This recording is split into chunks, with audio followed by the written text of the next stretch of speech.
Hola, hoy vamos a hablar de la hematopoiesis y la regulación de las células madres hematopoyéticas. Como todos saben, la sangre es un tejido muy interesante, donde las células no están clásicamente rodeadas por una matriz que las mantiene fijas, sino que es un tejido líquido. Pero la primera pregunta, las células sanguíneas, ¿qué tiempo de sobrevida tienen? Es variable. Los glóbulos rojos duran unos 120 días. Los glóbulos blancos, unas pocas horas, al menos en sangre. A veces duran más tiempo, pero no circulando en sangre. Y las plaquetas, entre 7 y 10 días. Pero si duran tan poco, es importante saber cómo generamos nuevas células sanguíneas. Lo hacemos mediante un proceso que se llama hematopoiesis. La hematopoiesis es un proceso muy complejo donde partimos de una única célula madre hematopoyética que se divide y diferencia para dar lugar a todas las células sanguíneas, plaquetas, glóbulos rojos, monocitos y macrófagos, neutrófilos, eosinófilos, basófilos, linfocitos B, linfocitos T y natural killers. Entonces, todo comienza con una célula madre hematopoyética. Como la célula madre hematopoyética puede dar origen a todas las células sanguíneas, se dice que es una célula pluripotente. Hay muy pocas células madres hematopoyéticas en la médula. Si contamos todas las células de la médula, las células madres hematopoyéticas son solo el 0,04% de las células que vamos a encontrar ahí. Es una célula no diferenciada con características de células embrionarias. ¿Qué quiere decir eso? Es que si vemos una célula madre hematopoyética en el microscopio, no vamos a reconocer ninguna característica en particular. No es que se va a parecer a un glóbulo rojo o un neutrófilo, se va a parecer a una célula sin ninguna marca en especial. Las células madres hematopoyéticas tienen una alta capacidad de proliferar y pueden dividirse indefinidamente, pero solo 5% de estas células están activamente proliferando. El resto se encuentra quiescente. A esto lo llamamos fase G0 del ciclo celular, quiere decir que no se están dividiendo activamente, están como en un estado durmiente. De ahora en adelante en el video los vamos a llamar a estas células que están quiescentes G0. Esto quiere decir que es un proceso altamente regulado, lo cual es lógico. Imagínense, tenemos una célula madre hematopoyética pluripotente y con alta capacidad proliferativa.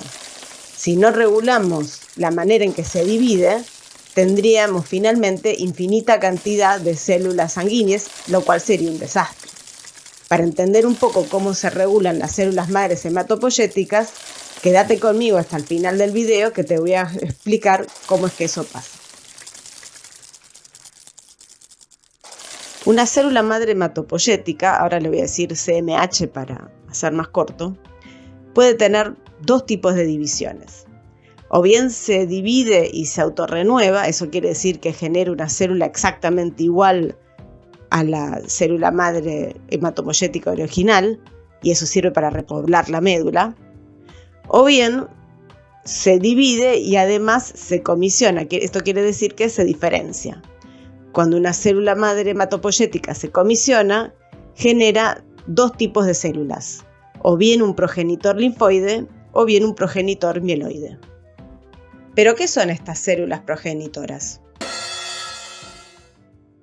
Las células progenitoras son aquellas que pueden dar origen a una línea completa. Por ejemplo, la línea que va a generar finalmente glóbulos rojos o la línea que va a generar finalmente neutrófilos, etc.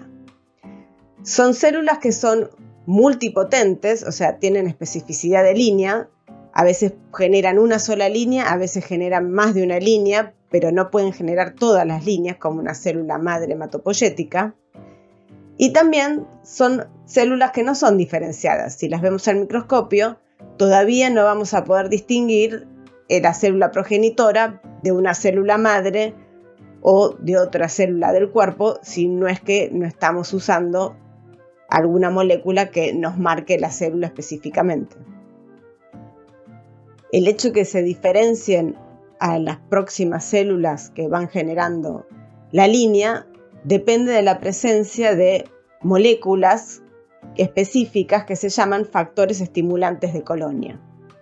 Son células que no tienen la capacidad de autorrenovación, o sea que cuando se dividen no generan una célula igual, y tienen también una gran capacidad proliferativa, pero es de corta duración. Mientras que una célula madre se puede dividir y dividir y dividir en el tiempo, las células progenitoras se dividen mucho en poco tiempo y después dejan de dividirse. O sea, de unas pocas células progenitoras vamos a terminar teniendo un montón de células progenitoras y de ahí vamos a ir expandiendo la línea y generando de una sola célula muchas células de la misma línea.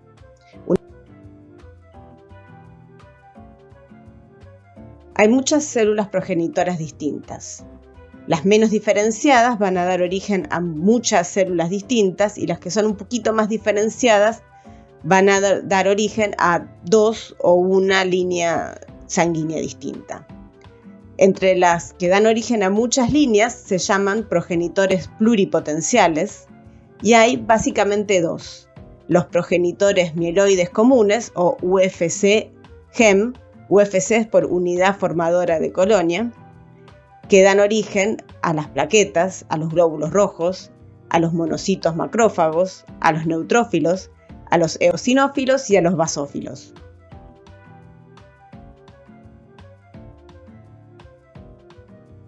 Y los progenitores linfoides comunes, que dan origen a los linfocitos B, los linfocitos T y los natural killer. Luego tenemos progenitores que son un poquito más diferenciados, aunque todavía siguen teniendo todas las características de las células progenitoras, que solo pueden dar origen a dos tipos de líneas celulares distintas. Y a esos los llamamos progenitores bipotenciales. Un ejemplo de progenitor bipotencial son las unidades formadoras de colonia eritroide megacariocíticas, que dan origen a las plaquetas y a los glóbulos rojos, y las unidades formadoras de colonias granulocíticas monocíticas, que van a dar origen a los monocitos macrófagos y a los neutrófilos.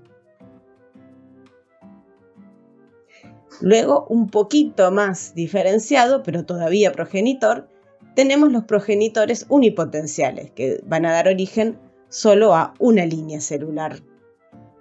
Tendremos entonces las unidades formadoras de colonia eritrocitarias, que van a dar origen a los glóbulos rojos, las unidades formadoras de colonia megacariocíticas, que van a dar origen a las plaquetas, las unidades formadoras de colonia monocíticas, que van a dar origen a los monocitos macrófagos, las unidades formadoras de colonia granulocíticas, que van a dar origen a los neutrófilos, las unidades formadoras de colonia eosinófilos, que van a dar lugar a los eosinófilos, las unidades formadoras de colonia basófilos, que van a dar origen a los basófilos, de la línea linfoide, las unidades formadoras de colonia de linfocitos B, y las unidades formadoras de colonia de linfocitos T. Todos estos progenitores, cuando se dividen y diferencian aún más, van a dar origen a las células precursoras. Las células precursoras son las primeras células dentro de la línea de diferenciación hematopoyética que se pueden diferenciar morfológicamente. ¿Qué quiere decir esto? Que si las ponemos en un microscopio, vamos a poder diferenciar si viene de una línea roja o a una línea blanca o lo que sea. Estas células son las más abundantes que vamos a observar en la médula y existen en distintos grados de maduración.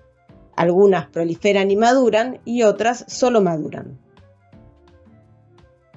Y finalmente, una vez que maduran, vamos a tener a las células maduras. Las células maduras van a migrar de la médula hacia los vasos sanguíneos y empezar a circular en sangre, que es donde las vemos habitualmente. ¿Dónde se lleva a cabo el proceso de hematopoiesis? En la fase embrionaria, a partir de la segunda semana de gestación, La hematopoiesis se produce en el saco vitelino. A esta fase la llamamos mieloblástica. Luego de la quinta semana, se empieza a producir la hematopoiesis en el hígado y en el vaso. A esta fase la llamamos hepática. Finalmente, a partir del cuarto mes, la hematopoiesis se empieza a producir en la médula ósea. A esta fase la llamamos fase mieloide y continúa luego del nacimiento a lo largo de toda la vida. Ahora, yo les dije que todo el proceso de hematopoiesis estaba altamente regulado. ¿Cómo es que se regula? Básicamente se regula mediante el microambiente medular. ¿Qué es el microambiente medular? El que se forma de la interacción entre las células hematopoyéticas, las células que no son hematopoyéticas pero están en la médula, la matriz extracelular que se forma, o sea, las fibras de colágeno, reticulina y proteínas adhesivas, y las citoquinas. Las citoquinas son sustancias químicas que se sintetizan en las distintas células y se liberan al ambiente y pueden promover o inhibir tanto la proliferación como la diferenciación de los distintos tipos celulares que van a formar luego las células sanguíneas. ¿Cuáles son las células no hematopoyéticas que encontramos en la médula influyendo en este proceso? Tenemos las neuronas simpáticas adrenérgicas, las células de Schwann no mielinizantes y células mesenquimáticas como ser adipocitos, osteoblastos, tanto de nicho como osteogénicos, pericitos arteriolares y sinusoidales, de estos vamos a hablar bastante dentro de un rato, linfocitos T y macrófagos. En particular vamos a encontrar interacciones específicas en lugares particulares de la médula que se llaman nichos hematopoyéticos. Los nichos son lugares anatómicos definidos dentro de la médula donde podemos encontrar a las células madres hematopoyéticas o bien quiescentes o bien en otro tipo de nicho activas, proliferando y diferenciándose, o sea, comisionándose hacia las distintas líneas celulares. Son espacios restringidos, o sea que para que una célula madre hematopoyética entre a algún nicho, otra célula madre hematopoyética que estaba previamente debe salir. Existen dos tipos de nichos hematopoyéticos.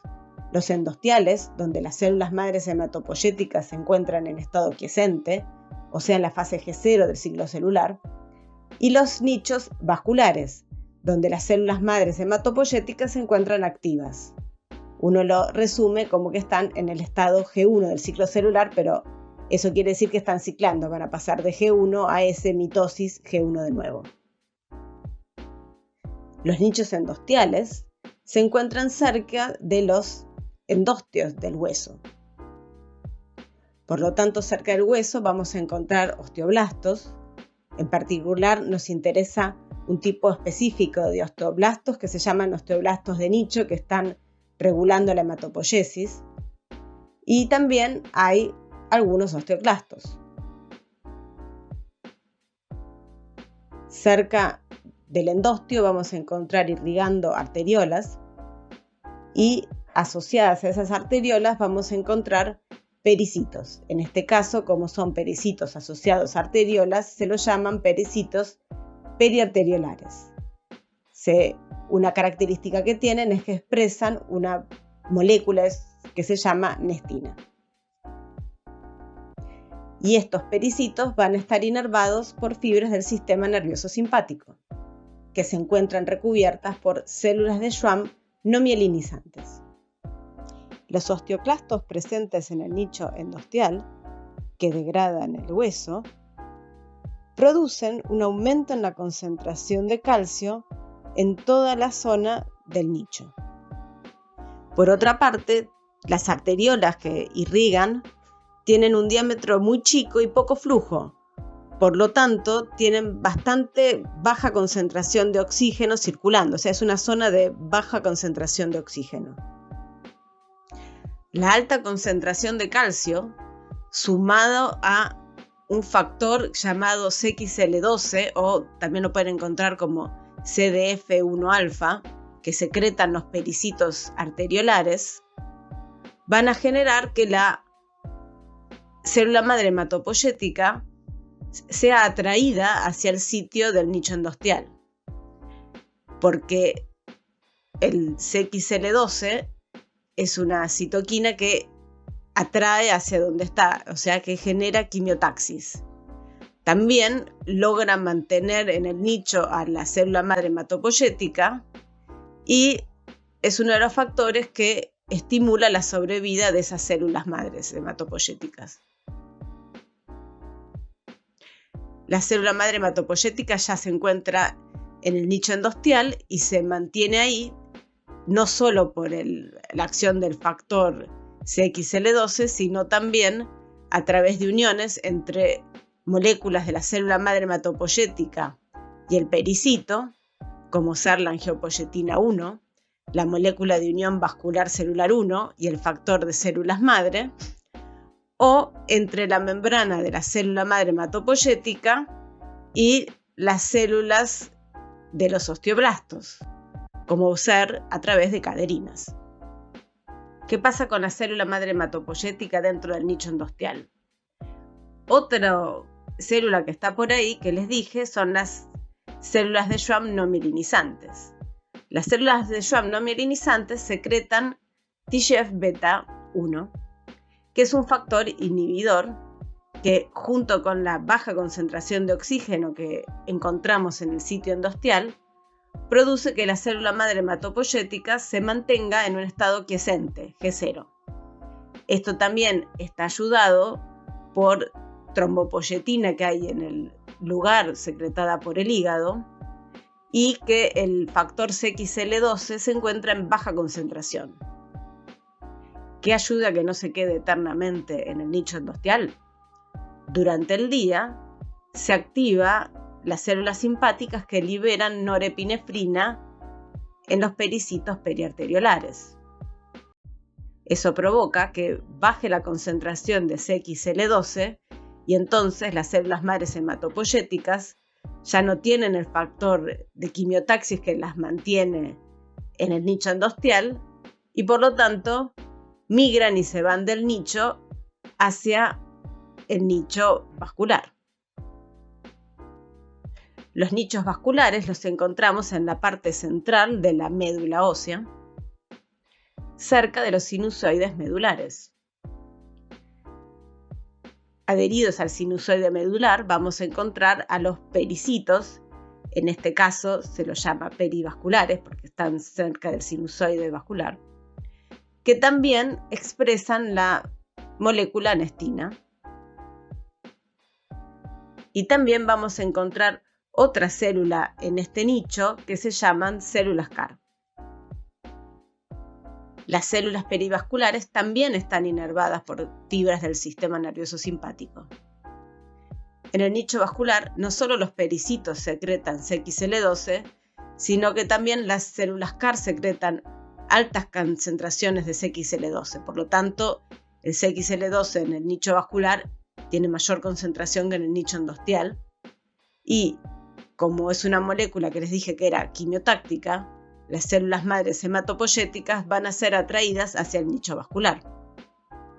Luego también van a establecer uniones entre las células a través de la angiopoyetina 1, la BCAM1 y el factor de células madres, tanto con el pericito como con las células CAR. Una particularidad del nicho vascular es que como se encuentra lejos de la actividad de los osteoclastos, va a tener una baja concentración de calcio. Y como los sinusoides tienen diámetro grande y mucho flujo, tienen una alta concentración de oxígeno. La baja concentración de calcio y la alta de oxígeno, sumado a las altas concentraciones de CXL12, que en alta concentración activa a la célula madre hematopoyética, logran que la célula madre hematopoyética pase del estado quiescente a un estado activo. Las células madre hematopoyéticas activas, como les dije antes, pueden o bien generar autorrenovación, o sea, otras células madre hematopoyéticas iguales, que repueblen la médula y una parte de ellas va a volver al nicho endosteal y mantenerse en G0, o bien pueden comisionarse, o sea, madurar hacia formar un solo tipo de línea hematopoyética y generar los distintos tipos de células sanguíneas maduras. Se observó que la hematopoiesis sigue un ciclo circadiano. Durante el día, las células madres hematopoyéticas están favorecidas para estar en el nicho vascular, estando activas y generando las distintas líneas celulares sanguíneas que luego se observa que van a ir migrando hacia la sangre, y este proceso está favorecido por la acción de la norepinefrina que secreta el sistema nervioso simpático. Y a la noche lo que se observa es que las células madre hematopoyéticas que se dividen lo hacen para autorrenovarse y gran parte de ellas vuelven hacia el nicho endosteal, está favorecido este nicho a la noche, y vemos que hay muy pocas células que migran hacia la sangre, y todo este proceso está favorecido por la presencia de la melatonina. Si te gustó este video, por favor,